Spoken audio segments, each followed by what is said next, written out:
On Father's Day, my daughter gave me $15 socks while gifting her father-in-law a $10,000 Rolex bought with my stolen money. She thought I was a pushover, but she didn't realize I was already on a path with no room for regret. Before continuing, write where you are from or what time it is. The heavy front door of my suburban home clicked shut, and the silence that followed felt like a bruise. On the coffee table sat a pair of navy blue socks. They were cheap, the kind sold in discount bins where the cardboard hangers are bent and the threads are already starting to fray. I looked at the price tag still dangling from the toe. $15.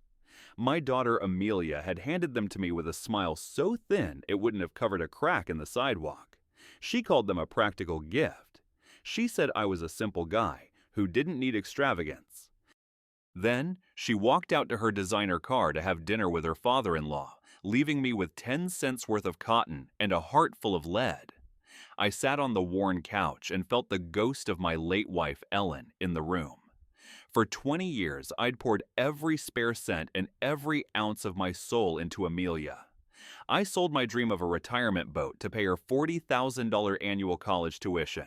I paid for a wedding that cost more than my first house. I did it because I believed in the bond of family. I believed she was the girl who used to cry on my shoulder when she scraped her knee. But as I stared at those $15 socks, the clock on the mantel ticked like a hammer against a coffin nail. The sun was setting over Chicago, casting long, jagged shadows across the rug. I reached for my laptop, looking for a distraction from the stinging silence. I opened social media, and there it was. A photo posted 10 minutes ago. Amelia was beaming at a restaurant table next to her father-in-law, William. He was holding up his arm, and on his wrist sat a gleaming Rolex Daytona. The polished steel and black dial caught the restaurant lights, screaming of wealth and status. Amelia's caption read, "To the best father-in-law, a gift that matches your class." My breath hitched. My mind flashed back 2 months. I remembered the phone call, Amelia's voice trembling with a desperation that had made my blood run cold. "Daddy, I need $10,000, she'd sobbed. "It's vital. It's for medical stuff." I didn't ask questions. I didn't hesitate. I wired the money that same afternoon, thinking I was saving my daughter from a crisis. I zoomed in on the photo of the watch. I knew that model. It was a $10,000 timepiece, my $10,000. The room seemed to shrink. The smell of lemon polish, a scent I kept in the house to remember Ellen, suddenly turned sour. I wasn't just a father anymore. I was a bank account with a pulse. I felt something inside me snap. It wasn't a loud break, but a quiet final slide of a bolt into a lock. I looked at the phone. She had called me 17 times after I saw the post, probably sensing the storm brewing. I didn't answer.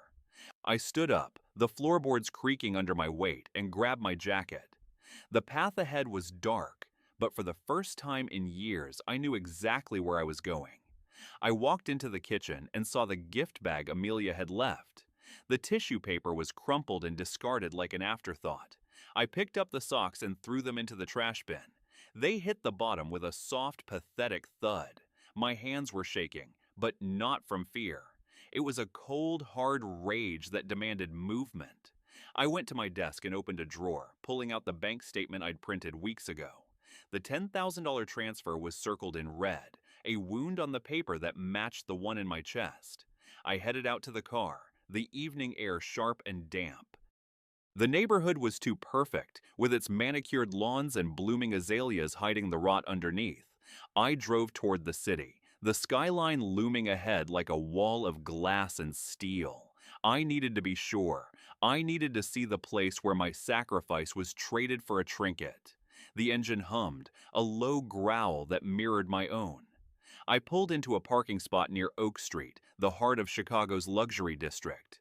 The rain began to fall, a light drizzle that blurred the neon signs of the boutiques. I stepped out of the car, my old shoes splashing in the puddles. I walked toward the jewelry store, the gold lettering on the window glinting through the gloom.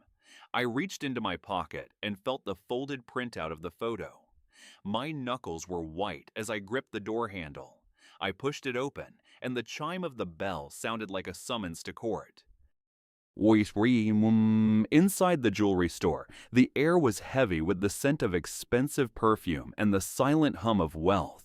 Marble floors stretched out beneath chandeliers that cast prisms of light onto glass cases filled with diamonds. A young clerk in a sharp suit looked me over, her eyes lingering on my worn jacket and scuffed shoes.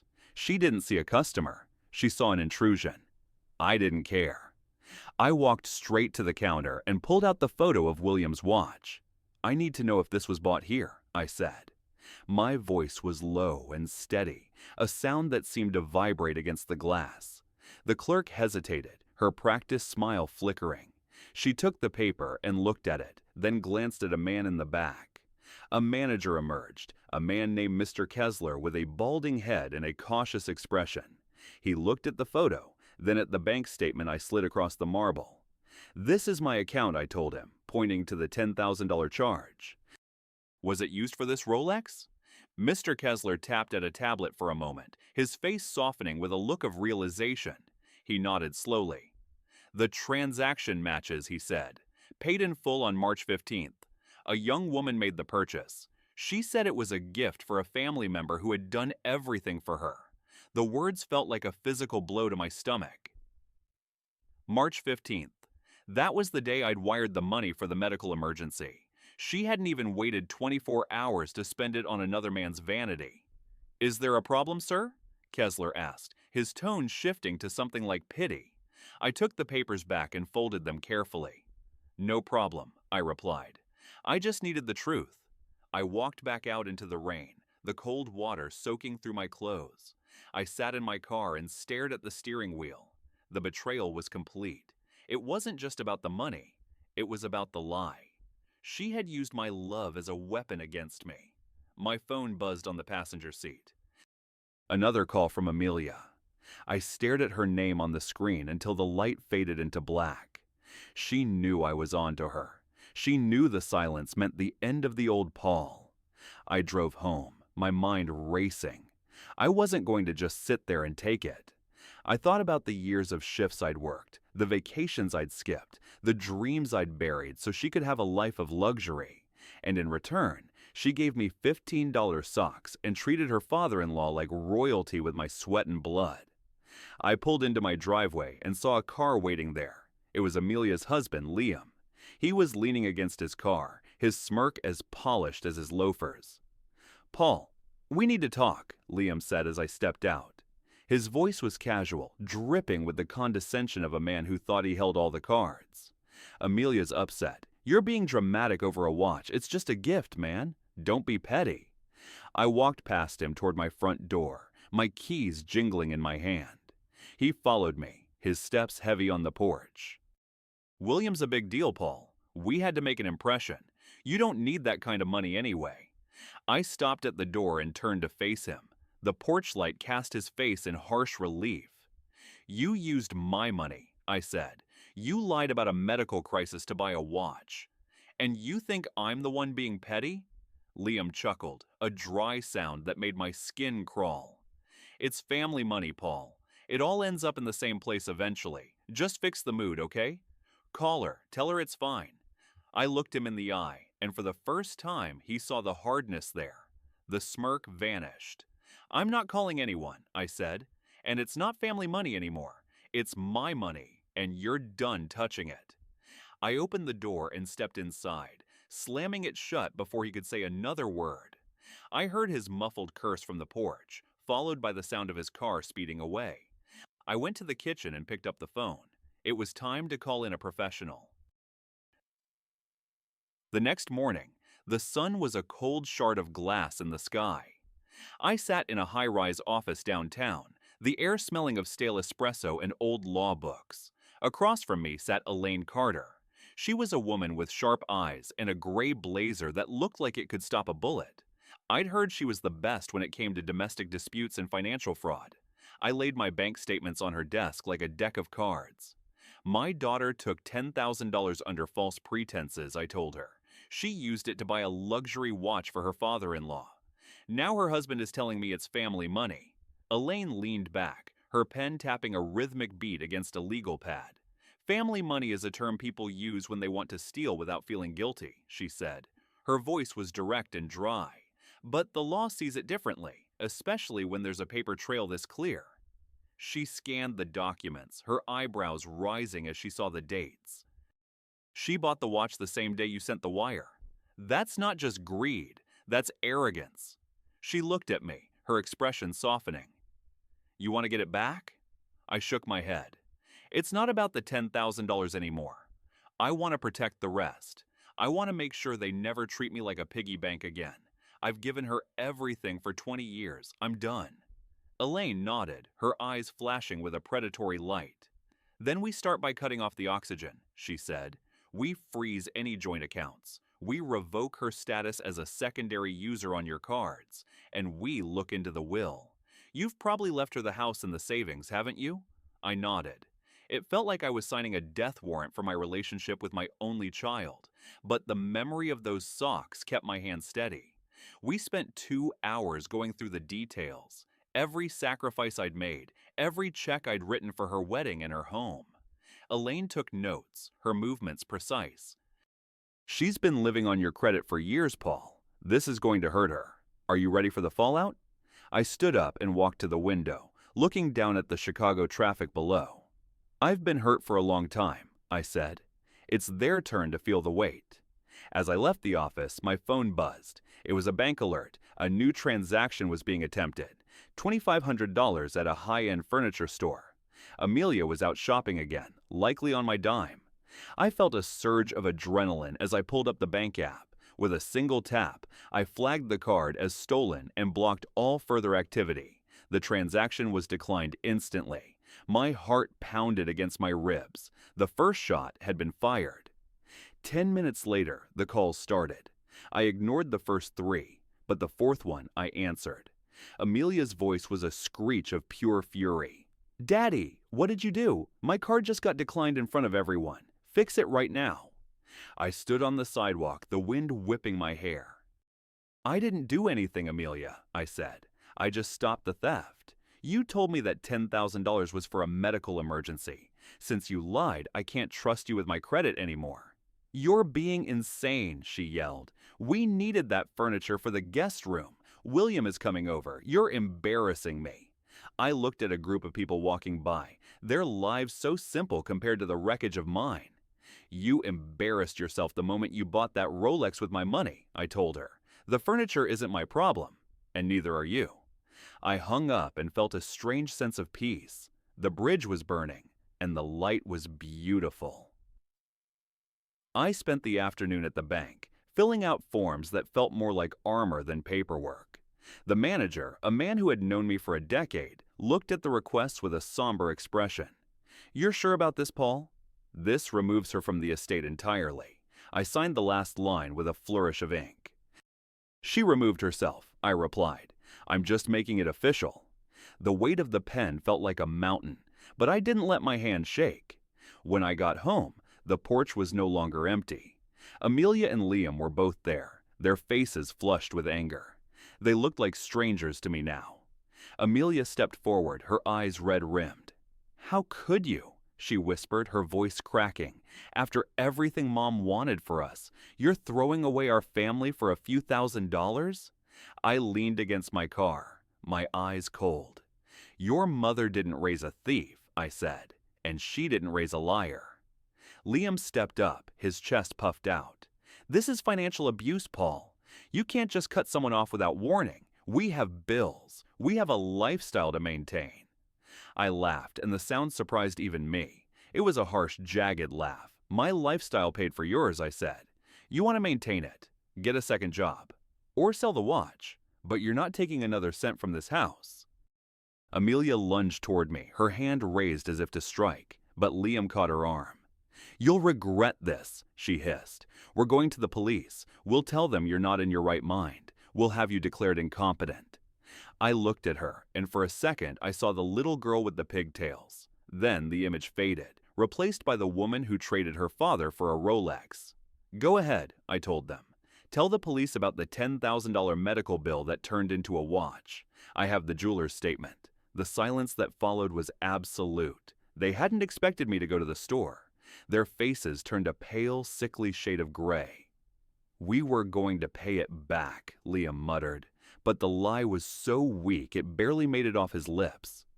I walked past them and into my house, locking the door behind me. I went to the mantel and looked at the photo of Ellen. "I'm sorry," I whispered, "but I have to be the father she needs, not the one she wants." I sat in the dark for a long time, watching the headlights of cars pass by. The phone rang again, but it wasn't Amelia. It was an unknown number. I answered it, expecting another lawyer or a threat. Instead, it was a gruff voice I recognized instantly. "Paul? It's William." I stayed silent for a moment, my pulse spiking. "William," I said, "I assume you're calling about your watch." There was a long pause on the other end of the line. "I saw the photo, Paul," William said. "My son and daughter-in-law told me you bought it for me as a thank you for helping them with the house. I had no idea. I thought you were finally showing some respect. But then I heard the shouting on their end of the phone tonight. Is it true? Did she take that money from you under a lie?" "Yes," I said, "it's true. I wired $10,000 for a medical crisis she invented. She spent it at Oak Street Jewelry the same day." William exhaled, a long, ragged sound. "I'm a lot of things, Paul, but I'm not a man who wears a stolen gift." "I'm coming over. We're going to settle this man to man." He hung up before I could argue. I looked at the clock. It was nearly 10. The final confrontation was coming to my doorstep. The headlights of a heavy black sedan swept across my living room walls 20 minutes later. I opened the door before William could even knock. He was a big man, dressed in a tailored suit that cost more than my car, but he looked smaller tonight. He held a small velvet box in his hand. He didn't say a word as he walked into my living room. He set the box on the coffee table right next to where those $15 socks had been. "I didn't know," William said, his voice heavy with a shame I hadn't expected. "They told me you were doing well. They told me you wanted to bridge the gap between our families. I should have known better. Amelia always did have a taste for things she didn't earn." He pushed the box toward me. "I can't keep this. It's yours. Take it back to the store or throw it in the lake. I don't care." I looked at the Rolex. It was beautiful, but to me it looked like a coiled snake. "Why are you doing this?" I asked. "You could have just kept it and ignored me." William looked at the photos of Ellen on the shelf. "Because I'm a father too," he said, "and if my son did this to me, I'd want someone to stand up for the truth. They've been playing us both, Paul. They've been using my name to get credit and your money to pay for the shine." We sat in silence for a moment, two old men realizing they'd been sidelined by the greed of the next generation. "What are you going to do?" I asked. William stood up, his face hardening back into the businessman I knew. "I'm cutting them off my end too," he said. "No more investments, no more family dinners. If they want to live like royalty, they can find a kingdom they actually built." He walked to the door and stopped. "You're a better man than I gave you credit for, Paul. I'm sorry it took this to see it." He left, and I was alone with the watch. $10,000 of betrayal sitting on my table. I felt a strange sense of victory, but it was hollow. My daughter was gone. She was still alive, still breathing, but the girl I knew was a ghost. I picked up the watch and held it. It was heavy, cold, and perfect. I thought about the socks in the trash. The contrast was a joke that wasn't funny. I knew what I had to do next. I didn't sleep that night. I spent the hours writing a letter. It wasn't a letter of anger, but one of finality. I told Amelia that I loved her, but that I couldn't be her victim anymore. I told her that the house would be sold and the proceeds donated to a charity for children who actually had nothing. I told her that I was moving away, to a place where the air didn't smell like lemon polish and broken promises. I signed it with a steady hand. At dawn, I drove to the jewelry store. I waited for them to open, the watch box sitting on the passenger seat. When Mr. Kessler saw me, he didn't ask questions. He processed the return, the money sliding back into my account with a series of quiet clicks on a keyboard. I walked out of the store with my $10,000 back, plus the sense of dignity I'd nearly lost. I felt like a man who had finally put down a weight he'd been carrying for 20 years. I went to a small cafe and ordered a coffee. As I sat there, my phone buzzed. A text from Amelia. It wasn't an apology. It was a threat. "You think you've won? We've filed a report with the police for elder abuse. They're coming to see you, Daddy. I hope you like the view from a cell." I took a sip of my coffee and smiled. I had my receipts, I had my lawyer, and most importantly, I had nothing left to lose. I reached for the phone and called Elaine. It was time for the next part of the plan. The police station smelled of floor wax and cold coffee, a stark industrial place that stripped away the comfort of the suburbs. I sat in a cramped office, my back against a chair that felt like a block of wood. Across from me, Officer Daniels looked through a manila folder with a face as hard as a granite slab. He flicked through Amelia's complaint, his eyes moving over the pages as if searching for a reason to put me in handcuffs. Beside me, Elaine sat like a statue, her blazer sharp, and her presence acting as a silent iron shield. Outside, the Chicago morning was a thick, oppressive gray, matching the heavy knot tightening in my chest. Amelia and Liam had swung back with everything they had, claiming I was guilty of financial abuse for cutting off their access to my money. The sheer audacity of it burned in my throat, a bitter fire that made it hard to breathe. Daniels cleared his throat, his voice sounding like gravel being crushed. He looked up and asked why I had restricted their access to family funds, causing them such hardship. His tone told me he'd already made up his mind, and my hands tightened around my pen until the plastic bit into my palm. "Family funds," I repeated, my voice steady but cutting through the air like a blade. "It is my money." I told him they had spent $10,000 of my life savings on a luxury watch for a man who wasn't even related to me. I explained that I blocked the accounts to stop the theft, and the word hung in the small room, heavy and undeniable. Daniels raised an eyebrow and scribbled something on a pad. Elaine didn't wait for him to ask another question. She leaned forward, her voice crisp and commanding. She told him I had every right to protect my assets from a daughter who had misrepresented expenses and used my cards for unauthorized luxury purchases. She slid a folder across the desk, containing bank statements, receipts, and the confirmation from the jeweler. "This isn't abuse," she said firmly. "It is self-defense." Daniel scanned the jeweler's documents, his frown deepening as he looked at the $10,200 total with tax. He asked if I was claiming she had lied about the purpose of the money. I met his gaze and told him the truth. She told me the money was for medical bills, a life or death crisis that never existed. I thought of Liam, who had stood at their wedding and promised to protect her, only to co-sign a fraudulent police report against me. He was a coward hiding behind her venom. Elaine's hand brushed my arm, a subtle signal to let her take the lead. She told the officer the complaint was retaliatory and that we were now considering filing charges for fraud. Her tone was pure steel. Daniels leaned back, his skepticism shifting away from me and toward the story Amelia had told him. He closed the folder and said he would review the statements from both parties. I felt the pressure in the room ease, the air finally returning to my lungs. As we walked to Elaine's car, the scent of leather and mint gum felt like a luxury after the staleness of the station. She started the engine, her own watch glinting in the light, a reminder of the new path I was walking. She told me they were desperate, and that filing a police report was a weak final move. "We have them on the ropes," she said with a smirk. I looked out at the cloudy city, thinking about Liam's name on that document. I hadn't expected him to go that far. "He's scared," Elaine said, "and they both should be." Then she asked me if I had thought about my will. It was time to rewrite the future.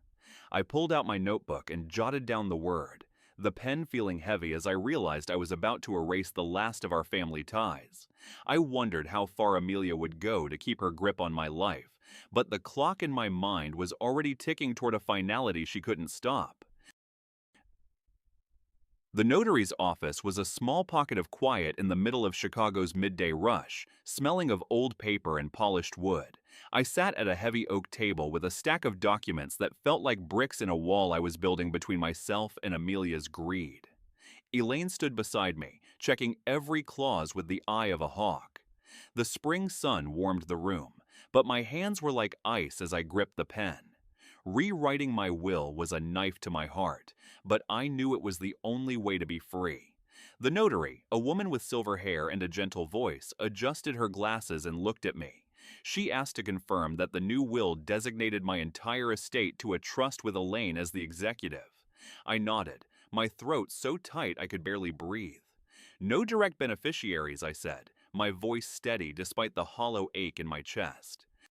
It felt like a betrayal of every promise I'd made to Ellen to keep our family whole, but Amelia had shattered those promises herself. The $10,000 lie was a fracture that could never be mended. Elaine caught my eye and gave me a small, encouraging smile. She told me I was doing the right thing, and that this would cut off their dreams of my money for good. She made a joke about being a great executive, and I managed a small laugh, the tension breaking for just a second.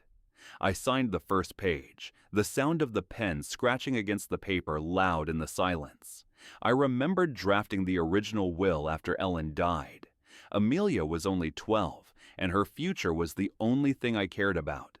I'd spent nights planning how to give her everything: security, love, a legacy.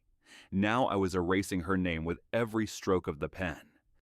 The notary stamped the pages with a heavy final thud, and I felt a strange sense of relief, like a weight I'd carried for decades was finally sliding off my shoulders. We walked out into the vibrant spring air, the city humming with a life I was finally starting to feel again. We sat on a park bench, watching children laugh on a nearby playground. I told Elaine that everything had changed and that Amelia was really gone now. Elaine nodded and said she wasn't a burden I had to carry anymore. I thought about the threats and the voicemails and felt nothing but resolve. Then Elaine's tone shifted, becoming cryptic. She said there was more we could do, specifically regarding William. She had ideas but said we needed to tread carefully. I didn't ask questions. I trusted her instincts completely. The park's clock tower chimed noon, a clear ringing reminder that time was moving forward. My phone buzzed, breaking the moment. It wasn't Amelia this time. It was a call from William, his name flashing on the screen. I listened to the voicemail. His voice was gruff and sounded urgent. "Paul, we need to talk," he said, telling me to meet him at his office the next morning. I stared at the phone as the city blurred around me. I didn't know what Amelia's father-in-law wanted now, but the clock in my mind was ticking louder than ever. I wasn't sure I was ready for the answers he had, but I knew I couldn't turn back. The sunset painted the Chicago skyline in shades of amber as I walked toward William's mansion. I stepped through the heavy oak doors, the marble foyer glowing under a massive chandelier that cast sharp reflections like the truth I was carrying. I had a note from Elaine in my pocket telling me to be ready because William finally knew everything. My heart thudded in my chest, but it wasn't fear. It was the heavy, steady pulse of justice. The air in the house smelled of wealth and polished wood, a world away from my modest home, but I stood tall with my resolve as my shield.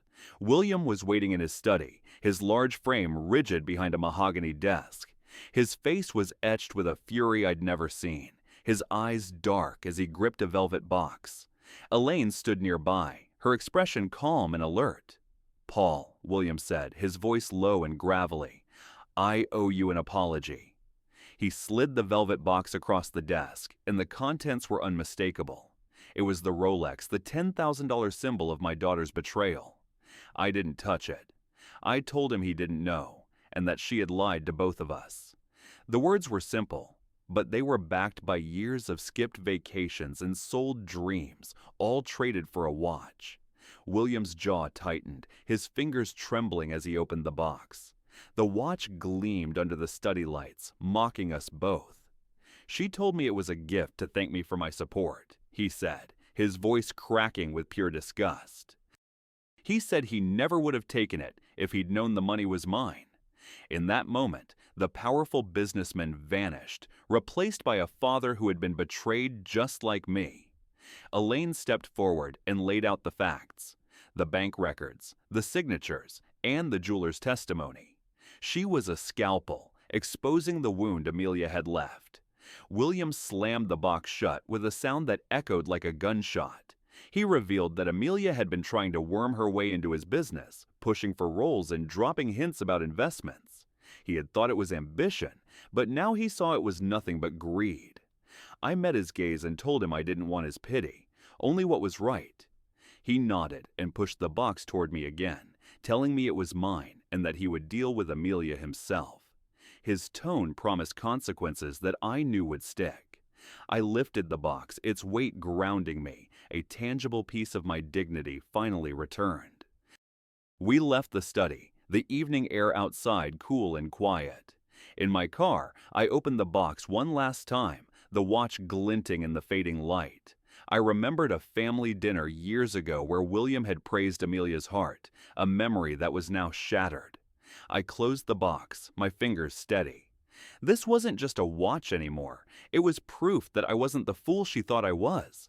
My phone buzzed with a text from her. "We need to talk." It could have been a plea or a trap, but it didn't matter.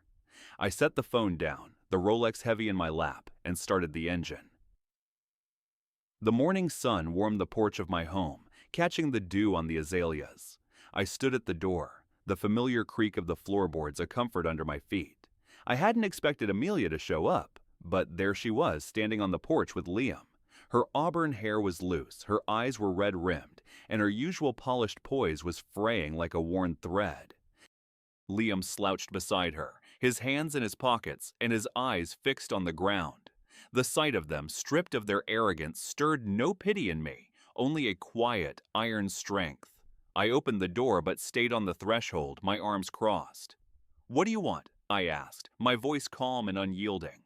Amelia's lips quivered as she begged for forgiveness, saying they had messed up and that the watch and the money were just a mistake. Her nails dug into her purse, a nervous habit from her teenage years. I saw the calculation behind her tears, the hope that I would cave like I always had.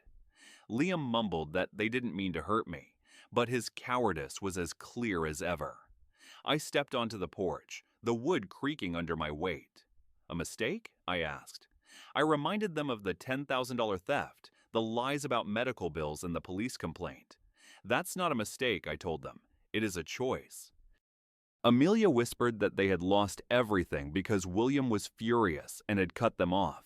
She begged me because they needed me, but the girl I had loved was gone, replaced by a stranger begging for an absolution I no longer possessed.